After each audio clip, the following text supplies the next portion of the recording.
Muito bom dia, que a graça e a paz do Senhor esteja com cada um dos irmãos e irmãs nessa manhã maravilhosa que Deus nos dá, por sua bondade, misericórdia.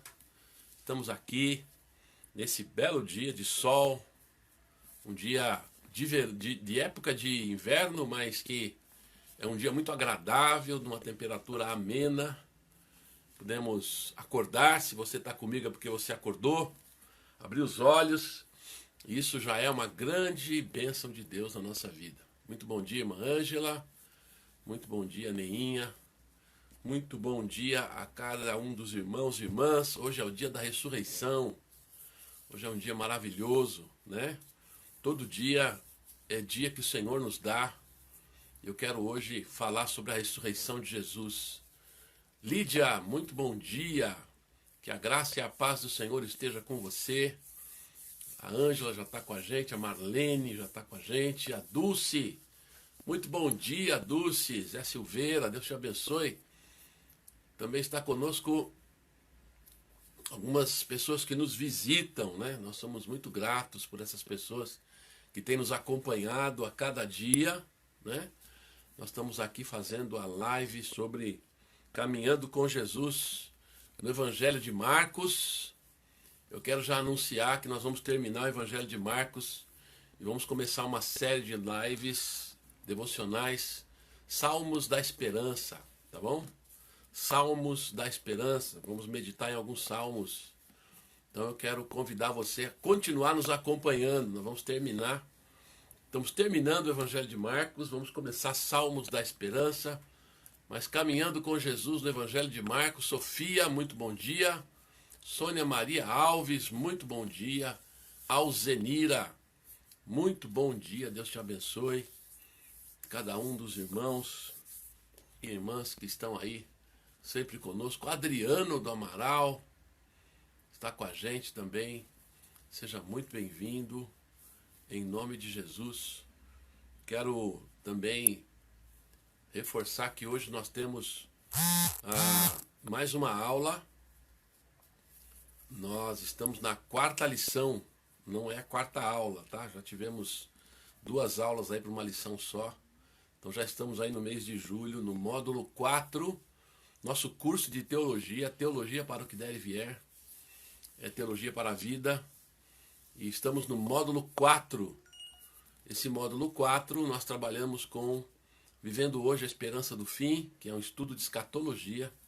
E estamos também na lição número 4. Hoje vamos falar sobre o discurso profético, o sermão profético de Jesus. Está em Mateus 24, em Mateus 24 e 25, Lucas 21 e Marcos 13. Tá bom? Momento quando Jesus está com seus discípulos em Jerusalém, no Monte das Oliveiras. Ele passa pelo templo, pelo Monte das Oliveiras e pronuncia um discurso escatológico, e nós queremos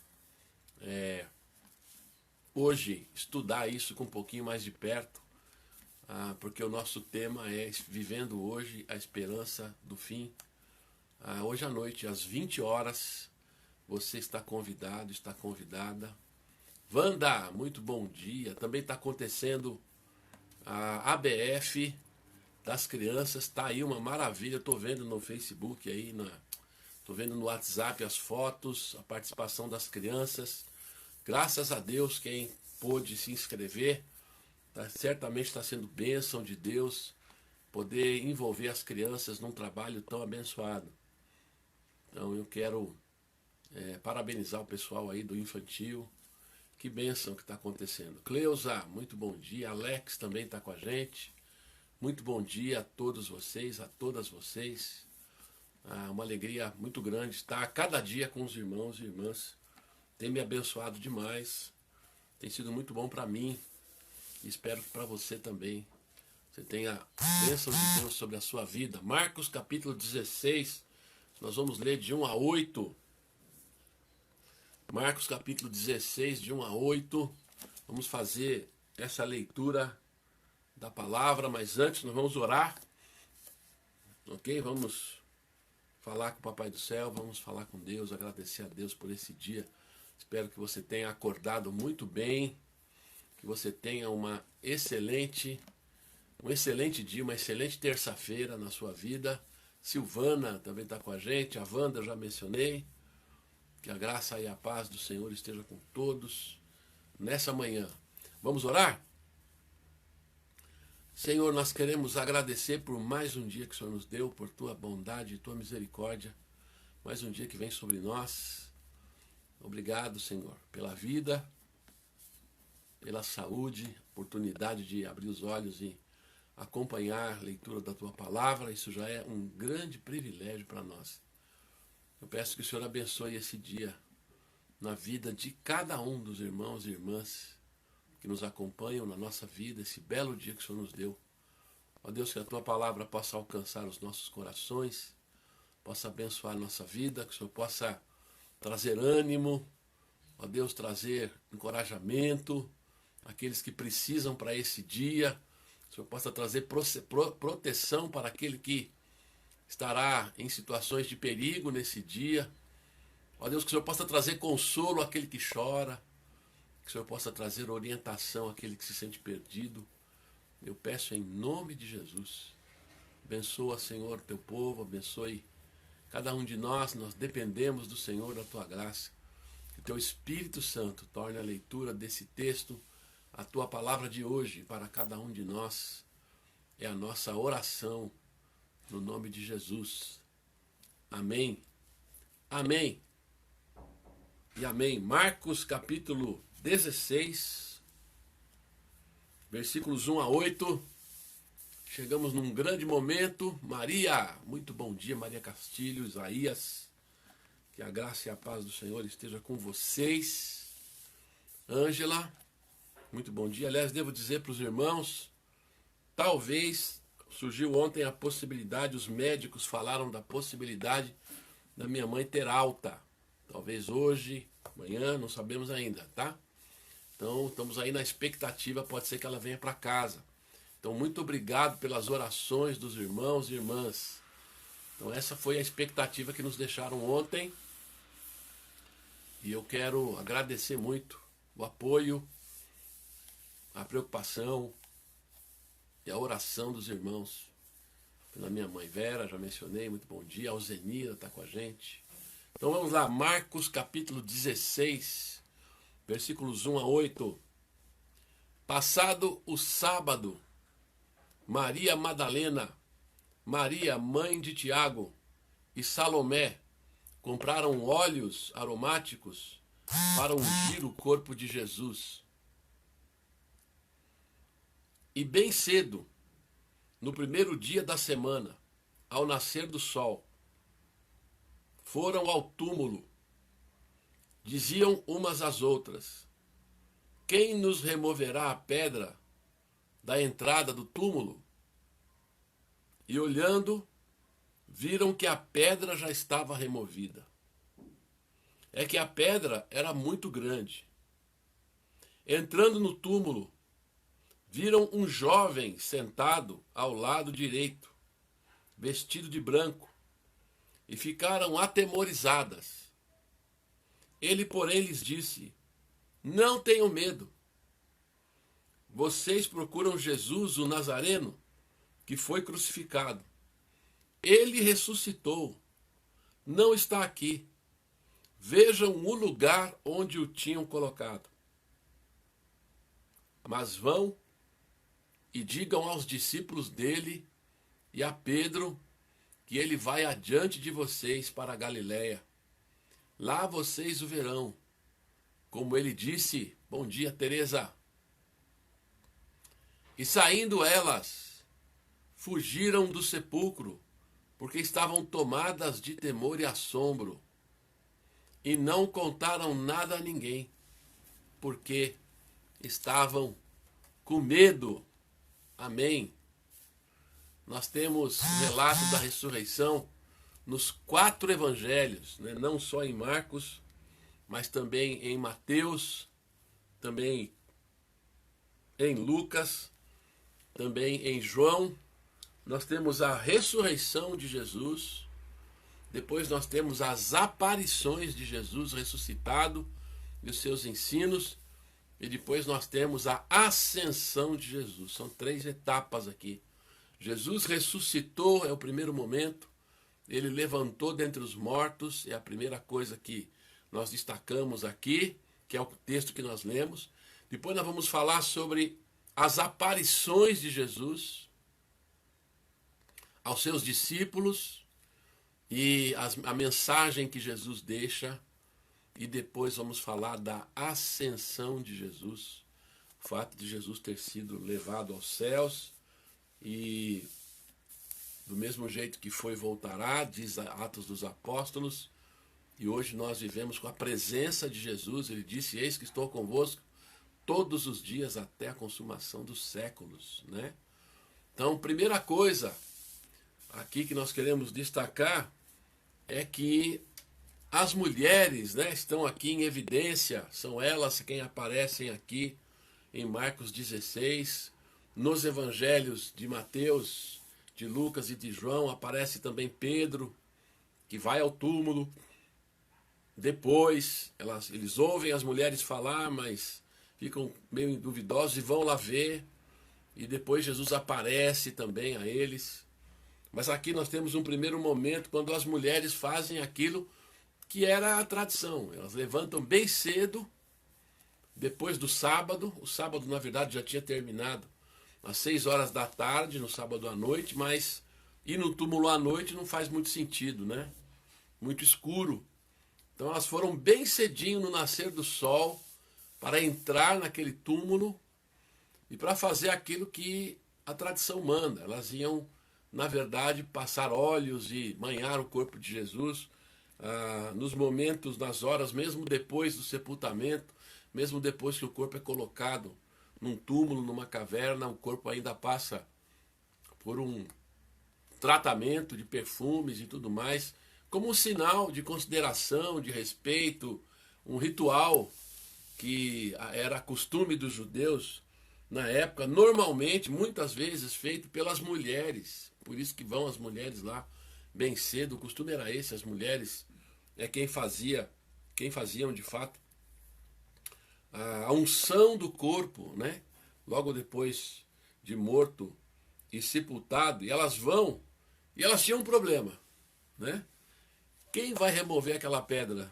Porque a pedra é muito grande, não é fácil ser removida, precisa de muita gente, muitos homens para remover a pedra. A pedra está tapando a entrada do túmulo. Nós já vimos que tomaram precauções, havia sentinelas no local e também havia uma pedra muito grande, pesada, tampando a entrada do túmulo para não permitir que ninguém entrasse ali. Os próprios judeus estavam já preocupados de alguém roubar o corpo e depois falar que ele tinha ressuscitado, como menciona Mateus. Então ele é trancado ali, fechado com uma pedra e também escoltado, né?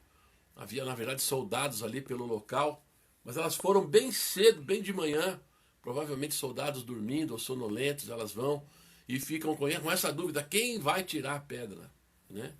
Quem vai remover a pedra? Mas elas vão assim mesmo. Então aqui nós já temos uma grande lição, né? Quem vai tirar a pedra? Não dá para tirar, então vou ficar em casa. Vou ficar, não dá para fazer mais nada. Não, já está sepultado, a pedra é muito grande, então vou ficar dormindo, né? Não, elas levantam, vão fazer o que tem que ser feito. E tem a pergunta: quem vai tirar a pedra? Mas isso não impediu que elas se locomovessem das suas casas e fossem até lá, né? Então isso, gente, na verdade é uma atitude de fé, né? Também. Elas não tinham aqui ainda, os evangelhos nos testemunham que nem as mulheres, nem os discípulos tinham entendido o que Jesus tinha dito e não tinham aquela expectativa de ressurreição. Nós precisamos lembrar que os evangelhos foram escritos depois da ressurreição e os evangelistas, eles anotam, né, que quando Jesus pronunciou, estava prevendo sua morte, sua execução e sua ressurreição, eles não entenderam. Eles ficaram todos meio assim, mas não entenderam. Depois começaram a entender que Jesus disse que iria morrer, que iria embora. Ficaram entristecidos, mas não entenderam. Por isso, inclusive, ficaram entristecidos, né? Por isso você tem João 14 na Bíblia. Não se turbe o vosso coração, nem se atemorizem. Creem em Deus, creem também em mim. Na casa de meu pai há muitas moradas. Jesus está falando isso porque os discípulos estavam tristes. Ele falou que ia embora.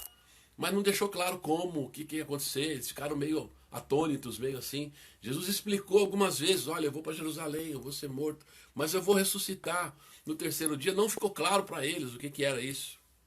Eles não entenderam, é isso que eles testemunham. E as mulheres também certamente não estavam entendendo, pensando. O que elas queriam era fazer o que era tradicional. E para isso também, elas deram um passo de fé. Né? Para isso também. Porque elas foram lá. E elas ficaram querendo saber quem vai remover a pedra. Né? Quem vai remover a pedra? Mas essa pergunta, essa dúvida, não as deixou inerte. Elas foram lá. Elas fizeram o que tinha que ser feito. Né? Se você está diante de um mar, né, e você tem que atravessar para o outro lado, a primeira coisa que você tem que fazer não é perguntar, e agora? Né? É botar o pé na água. Põe o pé na água, porque eu posso fazer isso. Você chegou e pôs o pé na água. Se Deus vai abrir o mar ou não é depois, mas o ato de fé é esse: eu vou lá. Eu estou aqui. Né? Eu faço aquilo que eu posso fazer até quando não der mais. Então, faça isso. Se você tem algo a realizar, vai lá, faça o que tem que ser feito. Levanta lá, chega lá, confronta a situação. Não se fique enfurnado dentro de casa, não desista antes da hora. Né? Às vezes a gente desiste antes da hora. Você vê a dificuldade, sabe da dificuldade, então você já desiste logo, você nem vai atrás. Já não aconteceu isso com você? De você ter uma situação na vida que você viu a dificuldade, falou, não vou não, desistiu. Depois você viu que na verdade você desistiu precipitadamente. Então nós aprendemos aqui, né, na nossa vida de fé, na nossa caminhada com Jesus, a gente precisa viver cada dia, experimentar cada dia. É isso que a gente aprende aqui com essas mulheres. Tem a pedra para ser removida, mas vamos chegar até lá. Depois a gente vê, depois vamos ver o que acontece. Mas não vamos deixar de fazer o que nós podemos fazer, o que temos que fazer. Não vamos deixar de agir com fé, porque tem uma pedra na frente. Daniela, muito bom dia, né? Não vamos deixar que a presença da pedra nos impeça de fazer o que nós podemos fazer. Thelma, muito bom dia. Então essa é uma grande lição aqui. Essas mulheres vão lá, é interessante que até, veja bem, elas tinham todos os motivos para ficarem desanimadas, para ficarem em suas casas, para ficarem chorando, porque além de tudo, elas sabiam que tinha uma pedra, além de tudo que aconteceu, do que elas viram, né? De tudo que elas presenciaram, do horror que elas presenciaram com a morte de Jesus, com a execução de Jesus, o jeito que Jesus morreu, certamente impressionante, né? Tudo isso dava a elas motivos para ficar em casa, para só chorar, lamentar, ficar deitada na cama, né? E aí se entregar à amargura, à tristeza, à depressão, se entregar aí ao choro, se entregar ao lamento, se entregar à reclamação, começar a reclamar da vida. Elas tinham todos os motivos para fazer isso. Mas não é o que elas fazem. Elas levantam cedo e vão fazer o que tem que ser feito. Aqui observe, não é esperança da ressurreição, elas não sabem disso. Elas vão fazer o que tem que ser feito. Elas não sabem o que vai acontecer. Elas não sabem, mas elas vão lá. Então é uma lição para nós, né, dessas mulheres. Faça o que tem que ser feito. Você não desista antes da hora. Não bata o martelo antes da hora. Não caiu ainda, né? Ou se caiu, pode levantar. Então não desista porque você está vendo só dificuldade. Faça, dê o passo que aí você ainda pode dar. Mesmo que seja um passo singelo, simples, mesmo que você tenha que fazer, seja alguma coisa simples, vai lá e faz. Né? Vai lá e faz. Está procurando emprego, né? Não tem emprego, ninguém está oferecendo nada, mas vai lá bater na porta da firma. Liga para a pessoa que você conhece, não deixa de ligar, mas não sei, a pessoa não deu esperança, liga, vai lá, vai atrás. Faça, né? Faça o que tem que ser feito. Paulinho, muito bom dia. Está doente, está com dificuldade, vamos orar e vamos ficar lamentando em casa? Não, vai atrás do médico. Vai atrás, faça alguma coisa, você não sabe como Deus vai agir. Né? Então vá em frente. Tente aqui, tente ali, a porta que abriu, você vai lá. Mesmo que não tenha esperança, você não sabe o que vai acontecer. Você tem aquela preocupação, quem é que vai tirar a pedra, né? Tudo bem, mas vai lá. Vai lá. Não deixe, não se entregue, essa é a lição dessas mulheres. Não se entregue na vida, mas haja, faça aquilo que você, nem que for a tradição, aquilo que é costume fazer, mas faça. Continue fazendo, né? Continue agindo com fé e deixa que na hora a pedra vai ser tirada ou não, Deus vai fazer algum milagre ou não, mas não desista, porque essas mulheres tinham tudo para desistir. Tinham tudo, não tinham nenhuma esperança, não sabiam nem como elas poderiam entrar lá, né? Naquele lugar. Mas elas vão lá, nem que fosse para ficar na porta, nem que fosse para ficar ali na entrada, mas elas vão lá. Elas querem ungir o corpo de Jesus, que era a tradição, pelo menos isso, então elas vão lá. E por elas irem lá, elas acabam surpreendidas, né? Tem um jovem, certamente um anjo, na porta, que diz a elas: vocês estão procurando Jesus, o Nazareno? Ele ressuscitou, né? Ele não está aqui, diz aqui o anjo. Ele não está aqui. Vejam o lugar onde o tinham colocado. Né? A Bíblia diz lá no relato dos outros evangelhos que os discípulos viram só o lençol. Viram os lençóis ali, naquele lugar, sem ninguém ali naquele lugar. O lençol não mexido, né? O lençol fica ali por inteiro, como se a pessoa tivesse saído de dentro do lençol sem abrir o lençol, né? Largou ali aquele pano típico de aquela mortalha, estava ali no lugar e o anjo fala: vai lá ver o lugar. Ele não está mais lá, né? E aí a primeira palavra: vão e digam aos discípulos dele, para Pedro também, que ele vai para a Galiléia, lá vocês o verão. Mas interessante a atitude delas, né? Elas saíram e fugiram do sepulcro. Estavam com medo e não falaram nada para ninguém. É assim que Marcos relata a ressurreição. Num primeiro momento, elas não entendem o que está acontecendo e fogem, né? Ficam com medo, não falam nada. Quantas vezes a vida nos oferece situações assim, né? Situações de temor, situações de medo. Elas fogem, ficam com medo. Gente, ter medo, fugir de situações, querer, diante de certas situações. Josefa, tudo bem, Josefa? Josefa, Carlos, tudo bem com vocês? Graça e paz do Senhor. Faz parte da vida isso, tem coisas que nos metem medo mesmo, situações que nos deixam amedrontados, mas Deus é por nós, né? Deus é por nós. Nós temos tantas palavras de encorajamento nas Escrituras, porque o medo faz parte da vida, né? O medo do desconhecido nos assusta. Mas elas foram lá, elas estavam lá no túmulo, elas foram lá fazer aquilo que tinha que ser feito. Ficaram com medo, reagiram humanamente. Às vezes a gente age assim também, né? A gente age com medo diante das situações. Talvez você está vivendo, você foi enfrentar uma situação. Aqui, você falou: pastor, eu fui enfrentar, mas foi pior, parece que foi pior. Fiquei com mais medo ainda, fiquei mais apavorado ainda. Não, o pavor não é a última palavra, a gente vai ver isso, né? O pavor e o medo não é a última palavra. Elas ficaram sim em silêncio num primeiro momento, mas são as mulheres que vão testemunhar primeiro. A gente lê isso depois nos outros evangelhos. São elas que vão testemunhar, que vão falar que Jesus ressuscitou, né?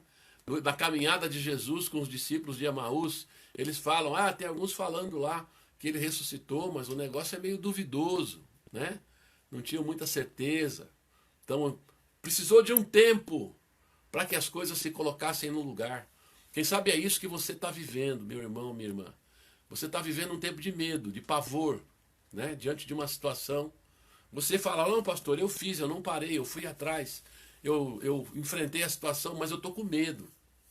O que eu vi tentando resolver a situação foi que eu fiquei com medo. A pedra não estava mais lá, é verdade, né? Mas Jesus também não estava. E elas ficaram com medo, a primeira coisa. Eu acho impressionante isso, porque, de fato, os discípulos testemunham depois da ressurreição, eles escrevem de uma forma que Jesus várias vezes os preveniu que isso tudo ia acontecer, mas eles nos escrevem de uma forma que, de alguma maneira, eles estavam assim impedidos de entender e não perceberam. Interessante, inclusive, que ressurreição não era uma novidade. Os fariseus acreditavam na ressurreição. Havia grupos de judeus que falavam disso, de ressurreição, de pessoas que voltaram. Havia boatos sobre isso. Então não era uma coisa estranha, mas eles não entenderam o que Jesus estava dizendo.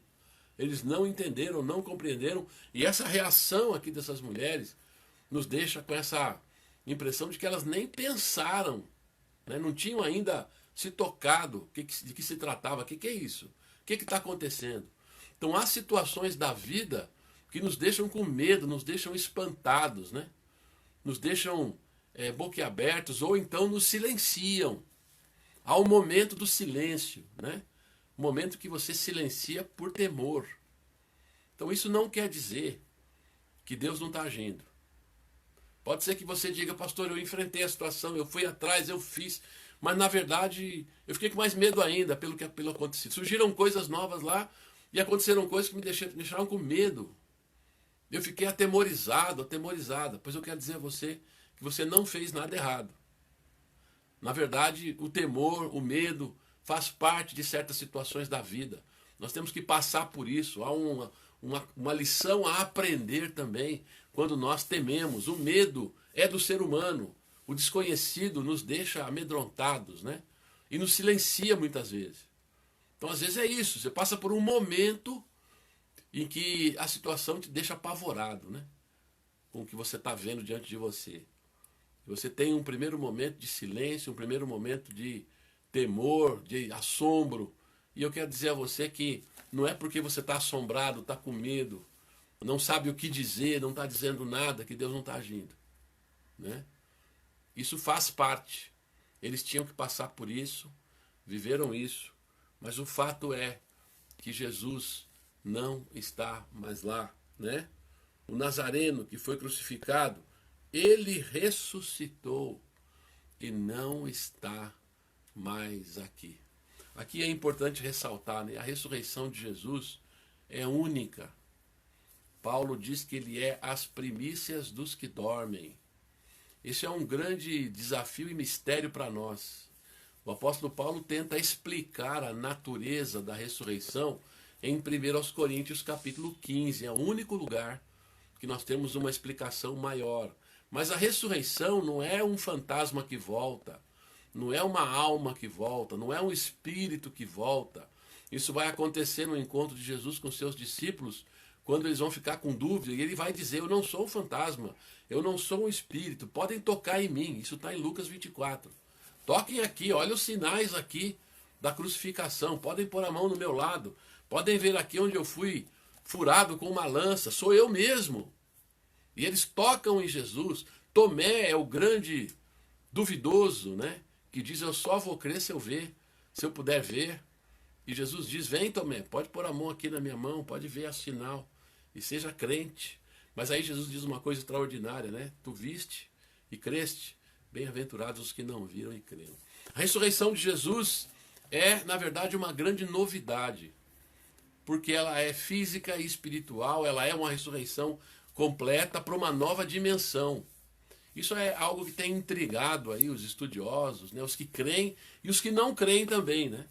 Os que não creem querem entender a ressurreição de Jesus no sentido de como aqueles discípulos continuaram, né?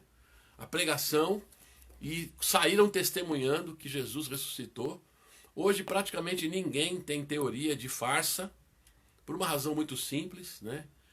Se alguém, a farsa é do ser humano, o ser humano é terrível, engana mesmo, é possível alguém enganar, mas é muito difícil que alguém pregue uma farsa e depois morra por ela sabendo que é uma farsa, né?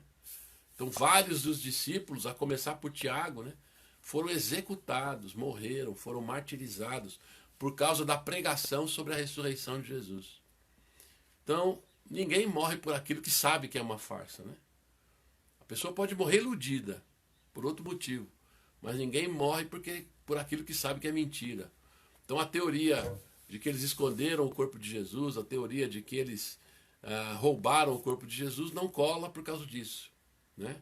Os próprios pesquisadores, historiadores que nem crentes são, admitem que essa teoria da farsa não cabe aqui, né? Mas o que acontece aqui? A ressurreição de Jesus é uma ressurreição inédita, né? Ela é para uma outra dimensão, porque Jesus aparece nos lugares.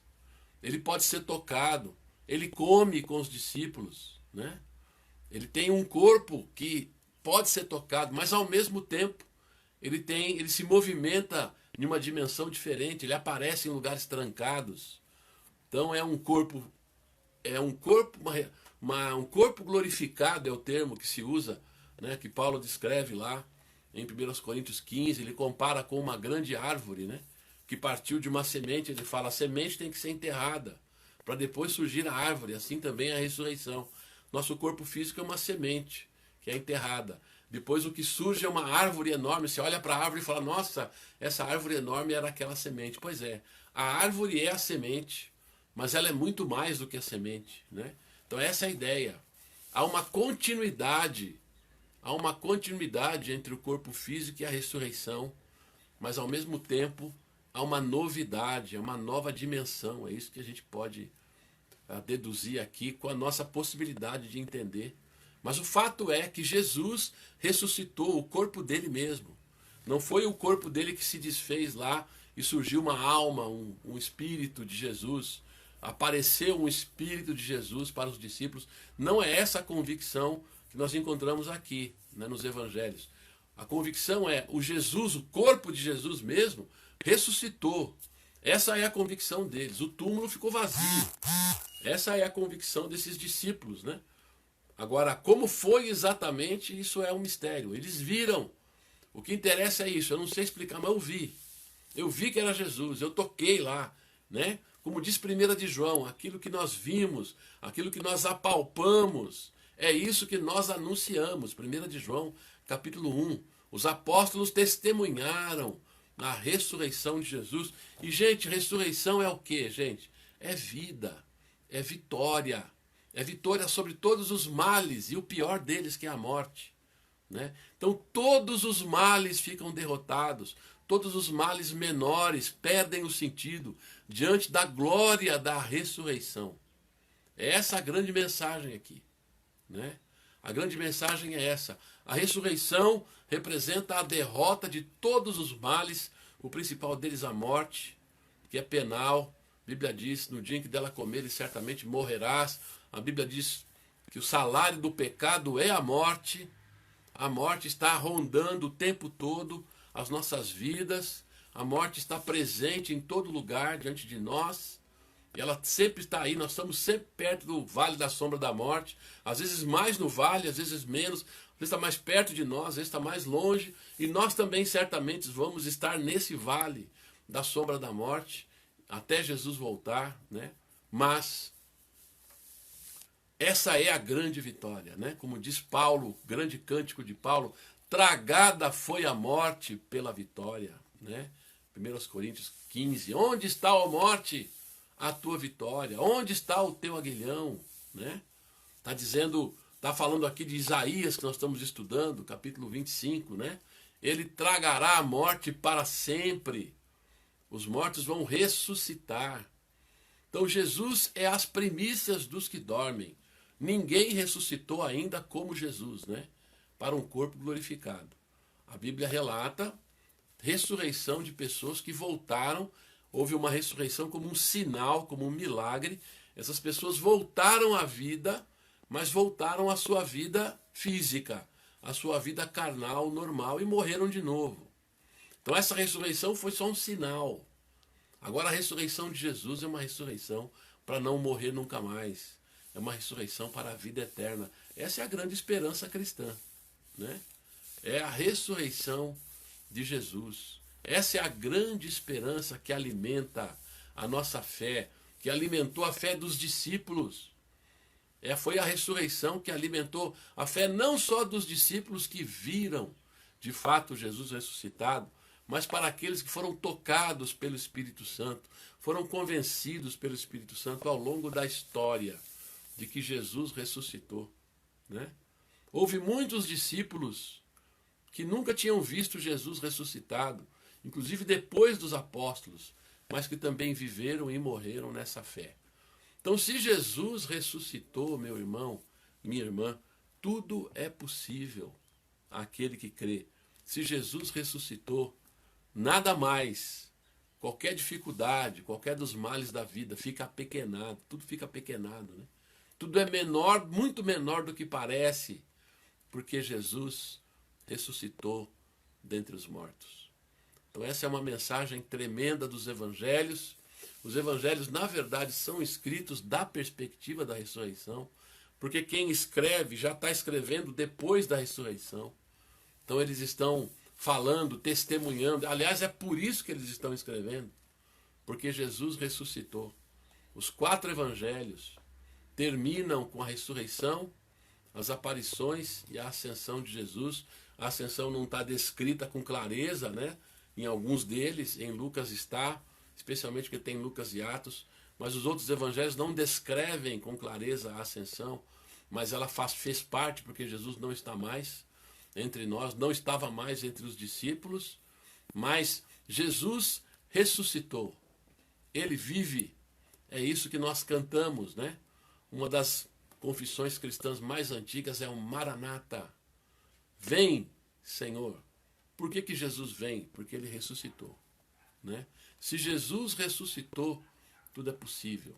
Jesus ressuscitou para nos trazer, para nos garantir salvação. É a ressurreição de Jesus que prova definitivamente, diz Paulo em Romanos 1, que mostra, que confirma que ele é o Filho de Deus, né?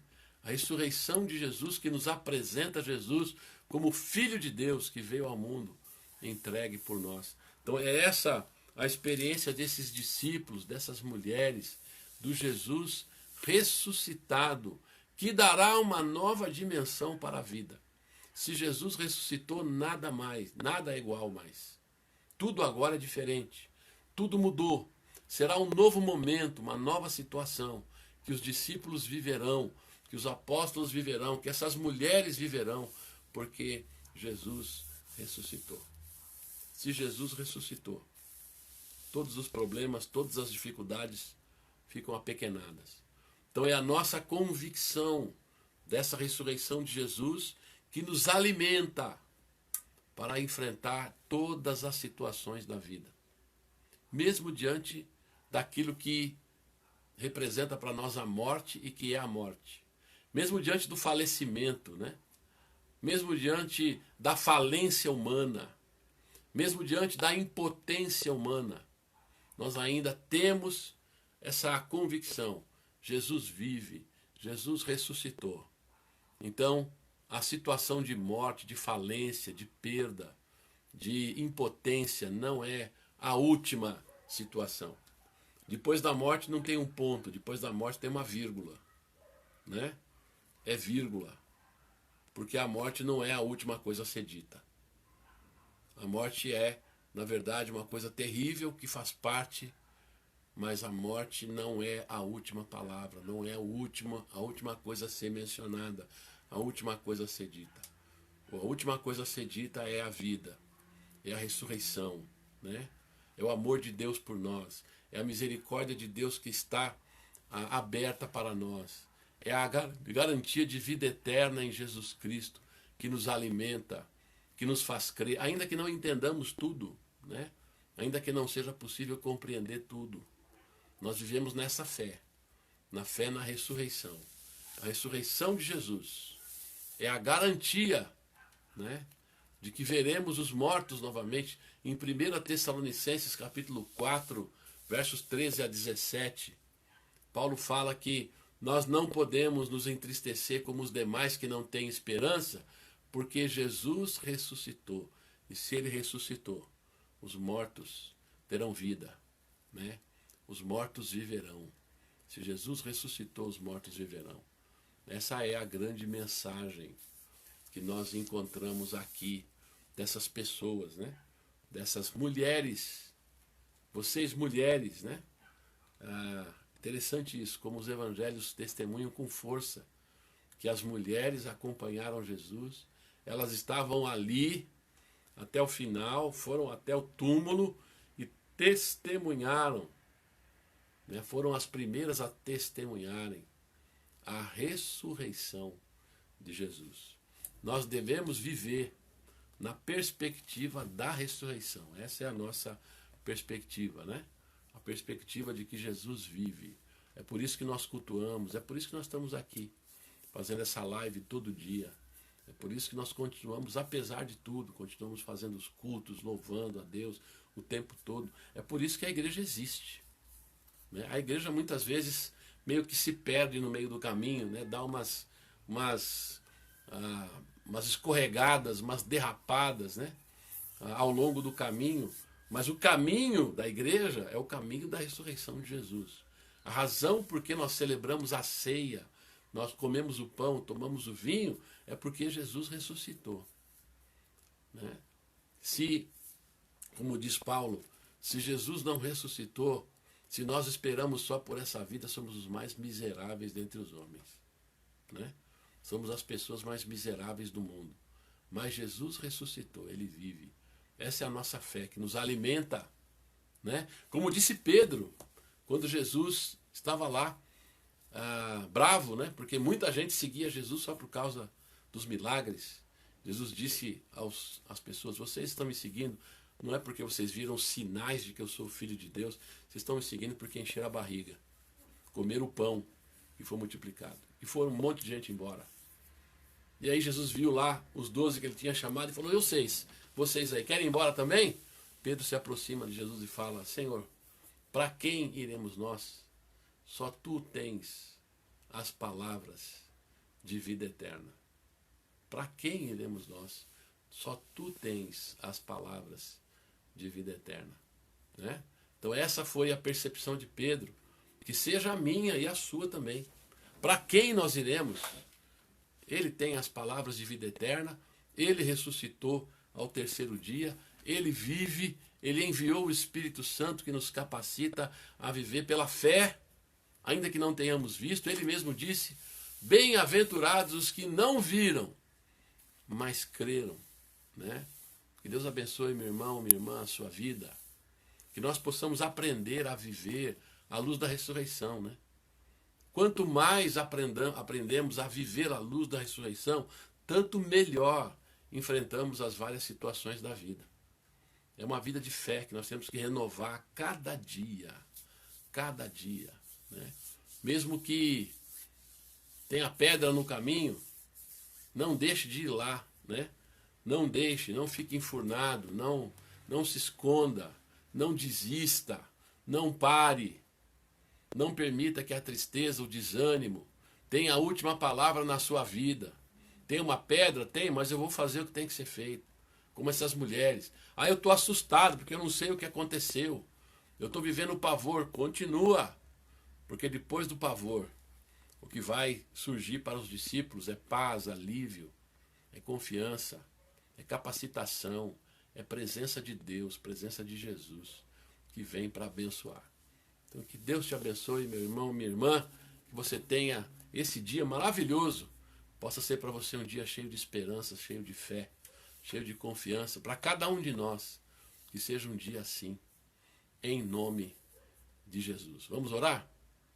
Quero convidar você a orar comigo, a colocar isso diante de Deus. Isso é para nós um exercício de fé de todos os dias, né? A gente renovar a nossa confiança e a nossa fé no Jesus ressuscitado. convido você a orar comigo, que Deus te capacite no dia de hoje. Neuzinha, bom dia! No dia de hoje, a viver com fé, com esperança, com paz no coração, né? Com aquela certeza de que Deus é por nós. Vamos orar? Senhor, obrigado pela tua palavra que vem nos encorajar, vem nos abençoar, ainda que não entendamos todas as coisas. Ó Senhor, Jesus ressuscitou, essa é a nossa fé. Nós cremos na vida eterna, nós cremos na vitória sobre a morte. Isso significa que todas as outras lutas e dificuldades da vida ficam menores, ficam apequenadas, porque a ressurreição de Jesus é gloriosa, é maravilhosa. Ela nos aponta um caminho da vida eterna que ninguém pode tirar de nós. Ó Deus, que o Senhor abençoe cada irmão e cada irmã, que a nossa fé seja alimentada e fortalecida a cada dia. Ó Deus, que o Senhor possa nos capacitar a enfrentar as lutas, as dificuldades, a não desistir, sabendo que o Senhor é quem tira a pedra. O Senhor é quem age poderosamente, ó Deus, diante dos impossíveis. Mas que o Senhor nos coloque, ó Deus, em nossa vida com atitudes de fé e de confiança, com a certeza de que o Senhor é por nós. Eu peço, Pai, em nome de Jesus, para a tua glória. Amém e amém. Amém, meu irmão, minha irmã, Deus te abençoe.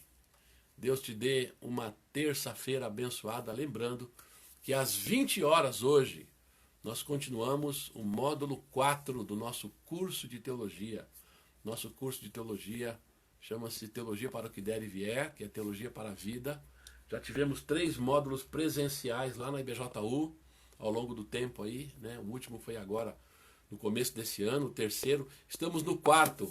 Esse 4º módulo, o título é Vivendo Hoje a Esperança do Fim, Estudos de Escatologia. Hoje nós estamos na lição número 4, tá? O discurso profético de Jesus em Mateus 24 e 25, Marcos 13 e Lucas 21. Convido você às 20 horas. O texto já está sendo aí divulgado. O Neto está compartilhando o link. Você pode receber o texto. Eu já mandei para ele ontem à noite. Você vai receber, você pode ler o texto antes para você formular perguntas que você quiser. É um estudo bíblico, então tem possibilidade de perguntas. Você poderá fazer, nós iremos acompanhar. Mas leia o texto também, você pode ler a Bíblia, pode ler os 3, ou então Marcos 13, que é um pouco mais sucinto, Lucas 21 também é um pouco mais, ou Mateus 24 e 25, que é mais longo. Você pode ler o texto antes, formular suas perguntas, nós vamos trabalhar juntos aí nesse curso de teologia, compreendendo melhor esse campo da teologia chamado escatologia, que é o estudo das últimas coisas, tá bom? Eu vou, naturalmente, alguns irmãos que me acompanham já sabem, eu vou contestar muita coisa que é muito popular, tá? Que eu não acredito que é o que a Bíblia ensina, mas você tem plena liberdade de participar, perguntar, questionar também, é um estudo bíblico, né? Mas eu quero dizer a vocês que eu estou questionando seriamente muita opinião popular que eu acho que tem pouca base bíblica, tá bom? Então nós vamos compartilhar aí, Vivendo Hoje a Esperança do Fim, é o título desse módulo, e estamos vendo hoje o sermão profético de Jesus em Mateus 24, 25, Marcos 13, Lucas 21. Deus abençoe a sua terça-feira, fique na paz. Fala galera, você tem gostado do conteúdo do nosso canal, das lives de culto, das pregações? Então se você não é inscrito, inscreva-se no nosso canal, aqui no canal da Igreja Batista Jardim Utinga. Não esqueça de colocar o sininho lá para você receber todas as notificações, e todo vídeo que você vê, não esquece de dar um like lá pra gente, é muito importante. Além disso, compartilhe nas suas redes sociais, no seu Facebook, nos seus grupos de WhatsApp, compartilhe as pregações, nos ajude a propagar mais ainda o Evangelho de Cristo na Terra. Eu conto com você, tá bom? Obrigado, valeu!